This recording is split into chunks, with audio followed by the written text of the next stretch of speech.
You're probably thinking, Jamie, that suit is far too big. And to which I say, oh God, yeah. Oh God, yeah. This is a video about dating.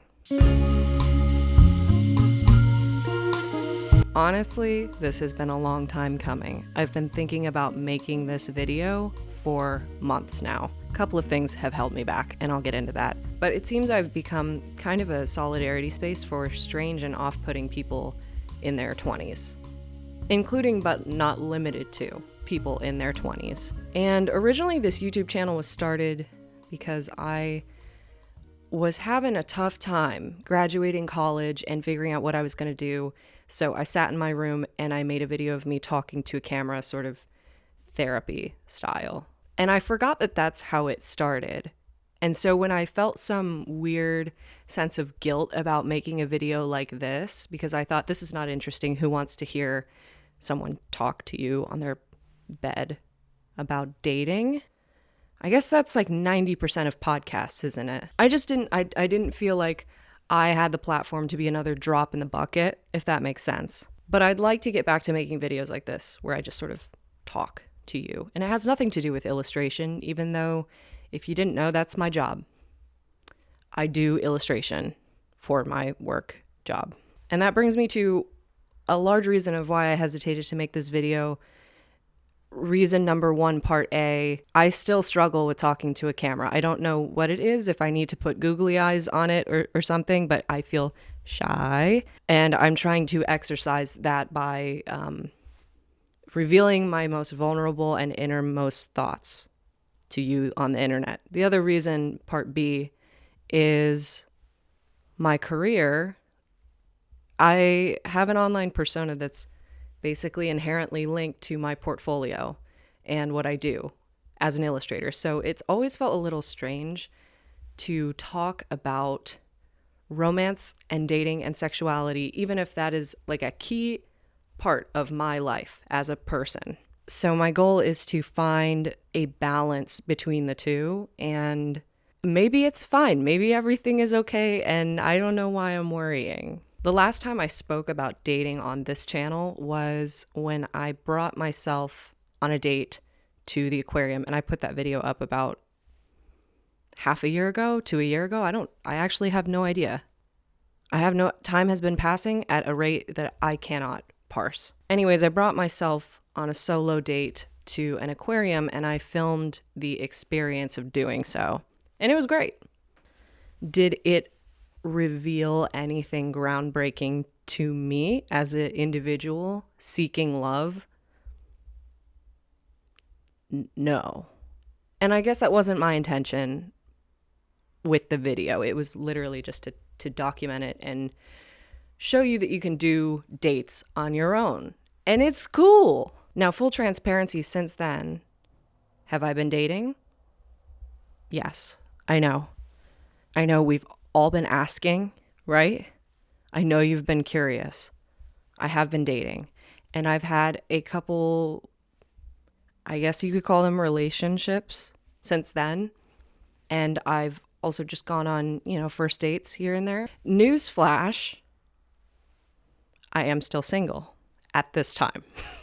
And would I like to be in a relationship?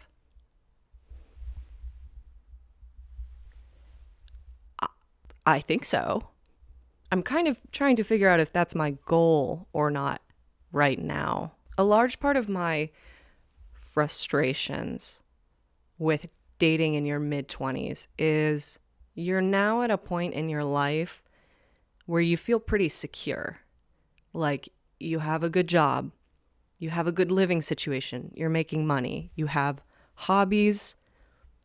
You're becoming a fully fledged human being. Your brain has formed. It's hard. It's no longer smooth. It's got the ridges. And it's the perfect time to share that with somebody else. Here's the thing. Half the people in their mid-20s are getting married. Totally normal, by the way.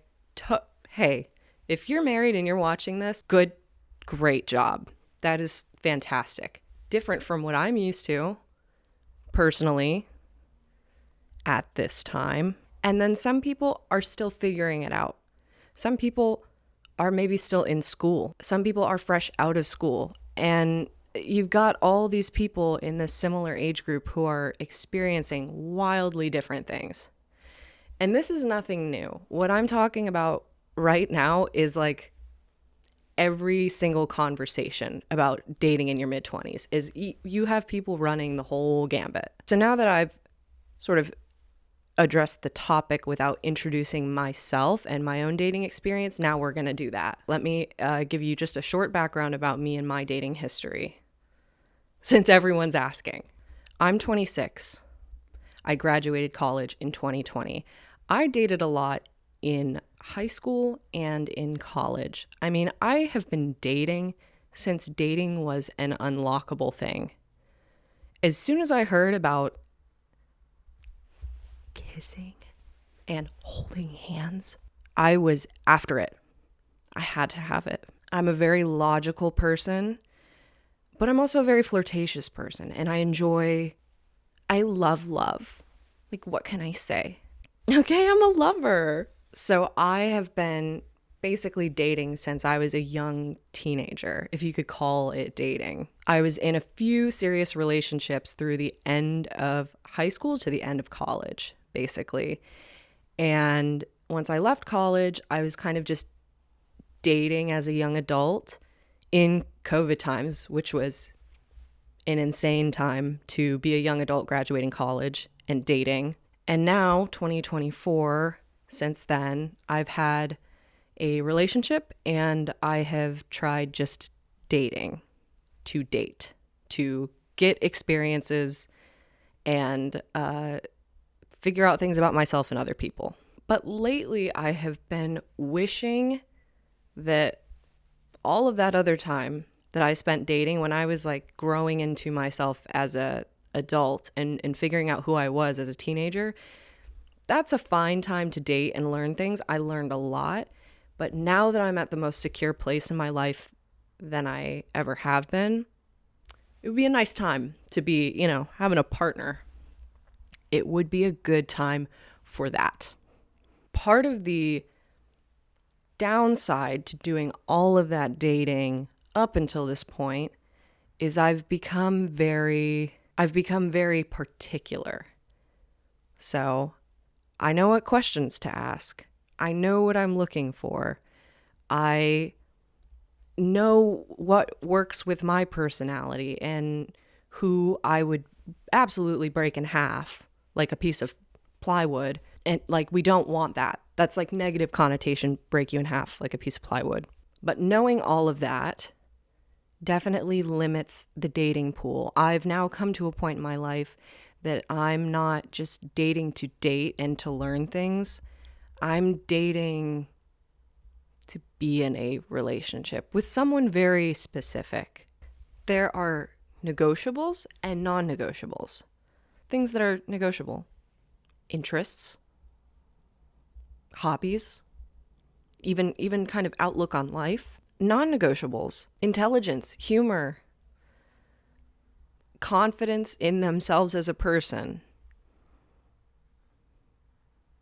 not smoking cigarettes. So I'd like to think I'm not so picky because there's a big pool of people that can fit that category. Here's something also.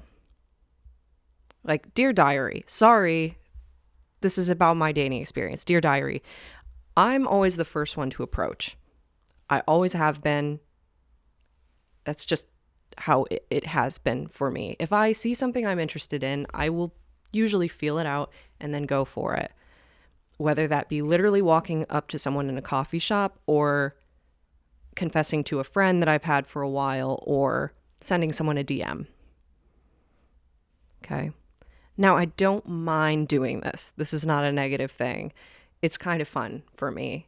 But I would like somebody else to approach me for once, and maybe I'm in a period in my life where I need to cool it on the approaching and allow the approachees, if they exist. Now, I know I'm a 7 at best, right? On my best day. I will own that. That's not a dig. That's not to rag on myself. You got to know what you have and you have to own it. I am a 7, but I'd like to think I'm a 7 who has some decent qualities. So I don't think it's asking too much for someone to approach me. Now, as I'm saying that, I have had people approach me, and it's sort of men at the gym who I'm not wanting to approach me. So I'm actually thinking now, like, why am I asking for this? I guess what I'm saying is I want someone who is exactly my type to approach me, which sounds delusional when I say it out loud. Because doesn't everybody want that? Everybody wants that. And how often does it really actually happen? I just realized my pinky has been kind of up, has it not? That's bizarre. Maybe that's why people aren't approaching me. Don't mind if I scooch back a little bit, because my back is actually hurting due to my Casper mattress sagging and then my tailbone kind of curling under, getting some butt wink on the bed here. All right, well, this is not great. So I am going to have to either zoom in or figure something else out. All right. I know that this fits the mood, but I am feeling a little strange about it. Like, reclining is super weird, right? This is really strange. I think the internet has changed a lot in the dating game, just aside from dating apps in general, but even social media, parasocial relationships. Like, I do know people that have formed parasocial relationships on people, confess their feelings, and then it works out. Like, they're married now. Amazing. But there's that fine line that you ride of, is this creepy? Is this like breaking some sort of boundary? And in that case, I think you just have to feel it out and be normal to the best of your ability, if at all possible. To other people in their 20s who are feeling similarly to me, do you also feel like it's over? Do you feel like all the good ones are taken and you're going to lose your chance because everyone who is around our age is already in a relationship and all the good ones have found each other? Do you also feel like that? That's a very doom and gloom way of looking at it. And I want to be clear that I don't necessarily feel that way completely, but there is a part of me that does think that every so often. I think it's hard to help. It's hard to not think that way. Like, did they all start dating in college and they've just sort of stuck together? Because I dated a few people in college, and that's all I'll say on that. That's all I can say right now. My tubes are tied. Sorry. And the ways to meet people in person. I know you're tired of hearing about it because I'm tired of hearing about it. Like, oh, join a class. Start taking a class. Like, take a welding class. Take a sword fighting class. Become a competitive ping pong player. And I know that you have to do those things. And I do those things. And I think what's discouraged me is I have been in spaces like that. Like, I was going rock climbing a lot. I go to the gym regularly. Have I met someone that I felt like is dating material in those situations? No. So guys, that's making me think that it's not possible. Because I've been classically conditioned when I'm in these spaces and I'm not meeting someone or it's not working out. I'm like, well, then where is it going to work out? Sorry, I don't mean to complain. I don't mean to just make this like a hopeless situation. That's not my intention. It can be hard to get out there. And it's also hard to read the room. Who's taken? Who's single? I've said this before and I'll say it again. I make eye contact with people in Target. Today I went into the Meijer grocery store and I locked eyes with someone for a little more than a second, and sparks were flying. But what am I going to do? Go up. Hey, hi. Noticed you looked at me for more than a second. Yep. I'm just here to buy egg salad, but would you like to go out sometime? Like, no. And then that leaves dating apps. because those are the single people looking for other single people to do something with. And that's a whole other conversation that I don't even need to tell you. You know, it is a tale as old as time. I don't need to talk about dating apps. Sorry, I felt a little far away from you, so I've moved again because I was missing you back there. Can I also talk about first dates really quick? Specifically food on a first date. Does anybody like that? I'm sure that there's going to be tons of people who come at me like, what are you talking about? I personally, I just can't do it. Not food on a first date. Because what are you supposed to... You're chewing and you're supposed to get to know the person. You're supposed to be asking them questions, but you're chewing food. Your mouth is full. How are you supposed to converse? Now, if it's a food that I can take and I can put fully in my mouth, like a little cheese curd.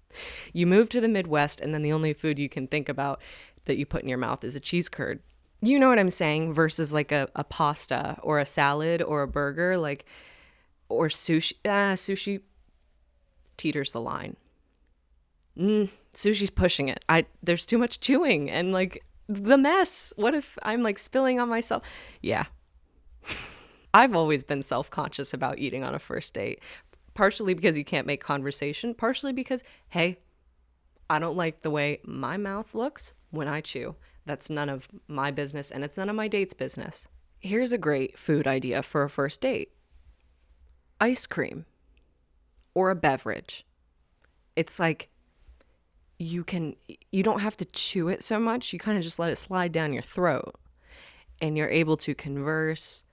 And ice cream is extra great because then you get to figure out what's their favorite flavor.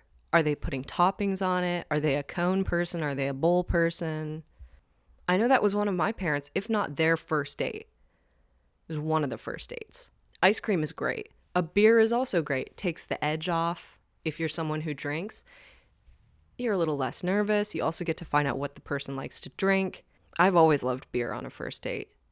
Even though I think it's very overrated and kind of millennial to go to a brewery on a first date, bar is a no-go for me. I don't want to go to a bar on a first date. But yeah, why are we still doing foods on a first date? Why is that still a first date option? You know what another good one is? Not food related at all. My thing I used to go to was climbing.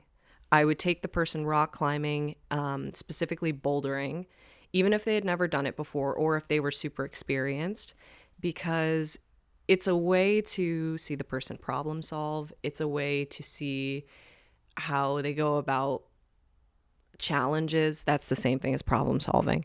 It's a physical activity. You don't have to be talking the whole time. You can go up on the wall, solve the issue, solve the problem, try to solve the problem, come back, talk about it. And like while you're resting in between the climbs, you can talk about yourselves and ask questions. And then food optional afterwards. Because then you've already kind of gotten to know the person. And now it's like, oh, I'm more comfortable. Let's go put things in our mouth and chew and look at each other in the eyes. Climbing was a good one.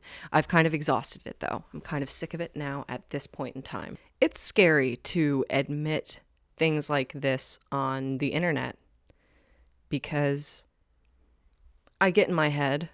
I think, what if clients are watching this? But hey, I take it back immediately.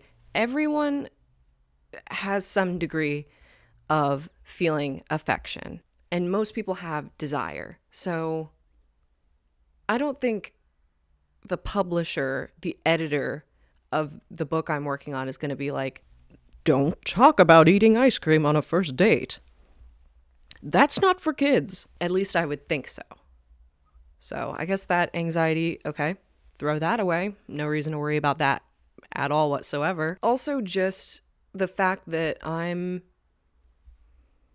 someone that people watch for art and comfort, and maybe this is a little out of the ordinary for what I normally do. So that feels like, oh God, how are people going to respond to this? And yeah, just dating is a vulnerable topic, but I'm someone who loves to talk about it with the people in my life, close to me. So why shouldn't I talk about it with you here? Because my YouTube is kind of a space to do this kind of thing, and I'd like to indulge this part of myself more often. It's been a difficult seal to break. So yeah, that's just me, you know. I'm just a lover, 26, single, looking to some degree, I guess. It's not easy being the hottest 7 in the Chicagoland area, you know? I hope you took away something from this, and I hope I said literally anything at all. If you like this kind of content, you'll probably like what's on my Patreon, because I'm talking about my innermost thoughts there all the time, both in illustration professional life and also dating personal life. Other than that, thanks for listening to me. This is super weird. And if I've been gripping my microphone in a weird way this whole time, it's none of your business. Don't say anything about it in the comments. Thank you so much. Good night. I also do just want to let you know that I released the microphone. I let go and I looked at the sweat and oil from my palms gripping the material, and that's kisses.